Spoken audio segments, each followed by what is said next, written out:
Hello guys, कैसे हो आप लोग। हमारे यूट्यूब के चैनल में आप लोग का स्वागत है। आज का टॉपिक है ट्रैकोस्टमी। ठीक है दोस्तों, तो ट्रैकोस्टमी हम सबसे पहले जानेंगे कि ट्रैकोस्टमी की डेफिनेशन क्या होती है या फिर किसे ट्रैकोस्टमी कहते हैं, ट्रैकोस्टमी में होता क्या एक्चुअली। तो सबसे पहले ट्रैकोस्टमी इज ए सर्जिकल प्रोसीजर। ट्रैकोस्टमी जो होती है हमारे एक सर्जिकल प्रोसीजर के नाम से जानते हैं, इसे हम एक प्रोसीजर कहते हैं, मेडिकल प्रोसीजर।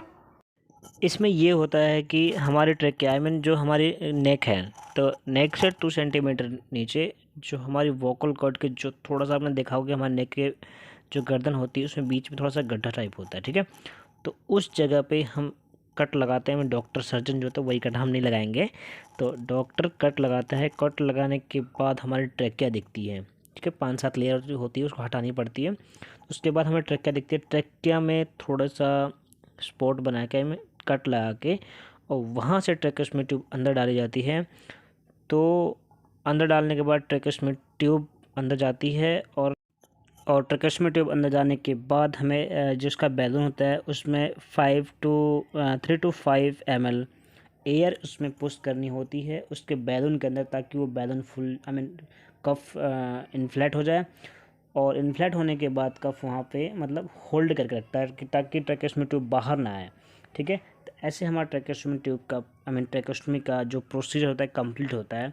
और ट्रैकोस्टमी कंप्लीट होने के बाद पेशेंट को या तो ऑक्सीजन की नीड तो ऑक्सीजन दे सकते हैं या विदाउट ऑक्सीजन रख सकते हैं। वो अकॉर्डिंग टू वाइटल साइंस के ऊपर होता है, अकॉर्डिंग टू डॉक्टर के ऊपर डिपेंड करता है दोस्तों।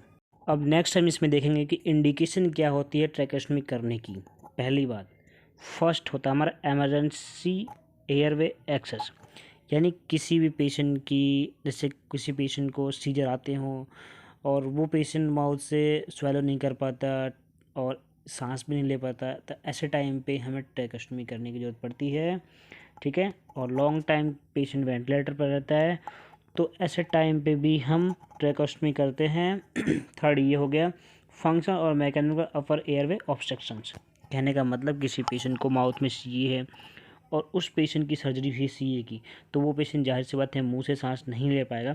तो ऐसे टाइम पे भी हम उस पेशेंट का ट्रैकोस्टमी कराते हैं।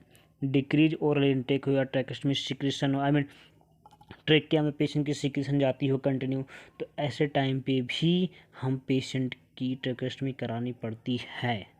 तो नेक्स्ट दोस्तों हम देखेंगे कि टाइप्स ऑफ ट्रैकोस्टमी ट्यूब, कितनी प्रकार की ट्रैकोस्टमी ट्यूब होती है। फर्स्ट होती है सिंगल ल्यूमन ट्यूब्स, सेकंड होती है डबल ल्यूमन ट्यूब्स, तीसरी होती है बिना कफ वाली ट्यूब्स, चौथी होती है कफ ट्यूब और पांचवी होती है फेनेस्टर ट्यूब और छठी होती है एडजस्टेबल फेलेंगस ट्यूब। ठीक है, तो ये तरह तरह की ट्यूबें हैं, कई सारी की ट्यूबें आती हैं, जिसमें कि एक तो टेम्परेरी होता है, एक लॉन्ग टाइम के लिए होता है, एक ऐसी होती है कि वो उसमें वाइस भी आती हैं, ऐसी भी ट्रैकोस्टमी ट्यूब होती हैं। ठीक है, बिना कफ वाली भी ट्यूब आती हैं, कफ वाली भी ट्यूब आती हैं, जिनको लंबे टाइम तक हम पेशेंटों को रख सकते हैं। बहुत सारे ऐसे पेशेंट होते हैं कि लंबे टाइम तक 4-4 साल 5-10-10 साल तक ट्रैकोस्टमी ट्यूब पे ही निकाल देते हैं, ऐसे पेशेंट होते हैं। आगे मैं दिखाऊंगा आपको दोस्तों कि जो ट्यूब होती है ट्रैकोस्टमी ट्यूब वो कितने टाइप्स की, तो मैंने बता दिया आपको। अब नेक्स्ट आपको मैं इसकी कुछ इमेज भी दिखाऊंगा आपको। जैसे कफ वाली ट्यूब ऐसी होती हैं, बिना कफ वाली ट्यूब ऐसी होती है। इनके यूजेज भी लिखा है दोस्तों, आप लोग को पढ़ना पड़ेगा वो। ठीक है, इतनी लॉन्ग वीडियो तो मैं नहीं बना सकता, काफ़ी टाइम भी लग जाएगा इनमें, वो वीडियो बोरिंग भी लगने लगी है आप लोगों को। ठीक है, तो कफ वाली ट्यूब भी होती हैं। इसमें देखिए ऊपर दिखा रहा है कि इसमें कफ ट्यूब भी है, चैम्बर भी है। इसके साथ दो और भी चीज़ें जो स्टिलेट के नाम से जानी जाती हैं, ताकि उस ट्यूब को होल्ड करके और उस पेशेंट के अंदर इंसर्ट करने के लिए हमारी हेल्प करती है, उस टाइम डॉक्टर की हेल्प करती है। ठीक है, तो इसके कुछ रिकमेंडेंट्स जो भी चीज़ें हैं इसकी, cuff should be inflated when using the ventilators, यानी कहने का मतलब जब हम पेशेंट को वेंटिलेटर पर रखते हैं तो उसमें ट्रैकोस्टमी जिस पेशेंट को लगा पड़ा उसकी कफ को इन्फ्लेट करके रखते हैं, डिफ्लेट करके नहीं रखना होता है, इन्फ्लेट होना चाहिए। ठीक है, आगे और भी दिखाऊंगा मैं आपको। ये फेनेस्टेड कफ ट्यूबिंग होती है। ठीक है, और फेनेस्टेड कफ लेस ट्यूब होती है। इसमें दो टाइप की भी आती हैं। जो फेनेस्टेड ट्यूबिंग होती है, ठीक है, तो उसमें कफ वाली भी आती है और बिना कफ वाली भी आती है। तो बिना कफ वाली में ये होता है दोस्तों कि इसमें पेशेंट जो है कि इसमें हमें पेशेंट को आवाज़ जो भी उससे बात करने के लिए हमें उसकी जो कफ को डिफ्लेट करने की ज़रूरत नहीं पड़ती। उसमें ऑलरेडी कफ तो होता नहीं, डिफ्लेट करने की जरूरत है। उसमें पेशेंट ऑटोमेटिक उस पर हाथ रख के या फिर उसको कवर करके आपसे बात कर सकता है, ठीक है। और कफ वाली ट्यूबिंग में ये होता है फेनेस्ट्रेट वाली में कि ट्रैकेस्टमी ट्यूब होल्ड तो रहेगी, बट जब हम किसी से बात करेंगे तो कफ को डिफ्लेट करके तो बात करना पड़ेगा, तो ऐसे टाइम पेशेंट बात कर सकता है आपसे। अब मैं आगे आप लोग को दिखाऊंगा कि ट्रैकेस्टमी ट्यूब जो होती है कैसे हमारे गले के अंदर, नेक में, ट्रैकिया के अंदर फिक्स होती है। देखिए, फर्स्ट ये जो हमारी दिख रही है वोकल फोर्ड्स जो भी हैं हमारे, सेकंड थायराइड कार्टिलेज हो गए, थर्ड नंबर का जो है ये कैरोटिड का कार्टिलेज हो गया, फोर्थ ट्रैकियल रिंग्स, ठीक है। तो फोर्थ जो ट्रैकियल रिंग्स फोर्थ नंबर है, यहाँ से हम इंसिजन लगा के और अपना ट्रैकेस्टमी ट्यूब को अंदर करते हैं। पांचवा मैं इसमें दिखा रहा हूँ, जो बैलून ये फुला ये ब्लैक कलर का वो दिख रहा है, ये हमारा है कफ, यही हमारे ट्रैकेस्टमी ट्यूब को होल्ड कर रखता है, ठीक है। आगे हम देखेंगे कि ट्रैकेस्टमी ट्यूब के पार्ट्स कौन कौन से होते हैं, ठीक है। एक तो इसका कैनुला जो कि ट्रैकेस्टमी ट्यूब को होल्ड करके रखता है, सेकेंड इसका कफ होता है, थर्ड इसका बैलून होता है, और फोर्थ जो है आपका ये कफ को इन्फ्लेट करने के लिए जो पाइप होती है पतली सी, इसमें जैसे एयर बैलून में जब एयर डालेंगे तो इसके द्वारा जाएगी, कफ को इन्फ्लेट करके रखती है वो फोर्थ नंबर होती है। जब किसी पेशेंट को ट्रैकर्स में डलती है तो उसको होल्ड करने के लिए इसके साथ रिबन भी आती है, जो कि इस पिक्चर में नहीं है दोस्तों, ठीक है। और आगे मैं आपको दिखाऊंगा कि एज के अकॉर्डिंग कौन सी ट्यूबिंग, कितने नंबर की ट्यूबिंग किस पेशेंट को चाहिए, ठीक है। तो इसमें लिखा है एज ऑफ पेशेंट ट्रैकर्स में ट्यूब साइज, ठीक है। और इसमें साइज लिखा है जैसे कि 1 से 3 साल के बच्चों को चाहिए 4 नंबर या 4.5 नंबर की, 4 to 6 ईयर के बच्चों को चाहिए 5 नंबर की ट्यूबिंग, और 7 to 9 ईयर्स की 5.5 की, 10 से 12 ईयर के बच्चों को 6 नंबर की चाहिए, और 13 से 18 ईयर के बच्चों को या मेल एडल्ट को भी, एडल्ट को नहीं मेल को, आई मीन जो भी है उसको 7 से 7.5 नंबर की ट्यूब चाहिए, और एडल्ट को 8 से 9 नंबर की ट्यूबिंग चाहिए।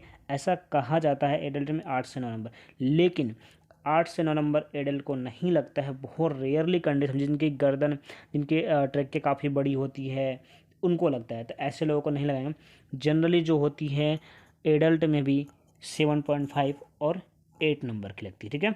और एक चीज़ और भी ध्यान दीजिएगा दोस्तों लोग, आप लोग कि एक कोई भी वयस्क महिला हो उसको ट्रैकेस्टमी ट्यूब 7.5 नंबर की ही डलती है, 7 या 7.5 नंबर की।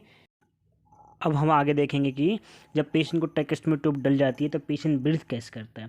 जैसे कि हमारा ये ट्रैकेस्टमी ट्यूब हो गया, इसोफेगस हो गया और ट्रैकिया हो गई, ठीक है। तो इसमें देखिए हम पेशेंट इसी ट्रैकेस्टमी ट्यूब से ब्रीथ भी करता है, यानी सांस लेता भी और सांस छोड़ता भी। ऐसा टाइम में क्या होता है कि पेशेंट को ट्रैकेस्टमी ट्यूब डालने के बाद पेशेंट मुंह से यानी माउथ से सांस नहीं ले सकता, उस पेशेंट को ट्रैकेस्टमी ट्यूब के द्वारा ही सांस लेनी पड़ती है। अगर किसी कारणवश ट्रैकेस्टमी ट्यूब ब्लॉक होती है तो ऐसे टाइम पे हमें घर रुकने की ज़रूरत नहीं है, तुरंत उसकी ट्रैकेस्टमी ट्यूब चेंज होनी चाहिए, नहीं तो पेशेंट की जान को खतरा भी होता है। और नेक्स्ट ट्यूबिंग आपको ये जो दिख रही है ये होती है वॉइस ट्यूबिंग, ठीक है, वॉइस ट्रैकेस्टमी ट्यूब, जिसमें ये होता है कि पेशेंट को ये लॉन्ग टाइम तो लगा ही रहता है, और इस ट्यूबिंग में पेशेंट अपनी फिंगर रख के, 2 फिंगर रख के और आपसे थोड़ी देर के लिए बातचीत भी कर सकता है, ठीक है दोस्तों। तो आगे मैं दोस्तों आप लोग को ये दिखाऊंगा कि ट्रैकेस्टमी ट्यूब जब हमारी लंग्स के अंदर जैसे कि ट्रैकिया में डालने के बाद, आई मीन इंसर्ट करने के बाद जो कफ को इन्फ्लेट करते हैं तो वो कैसे दिखती हैं।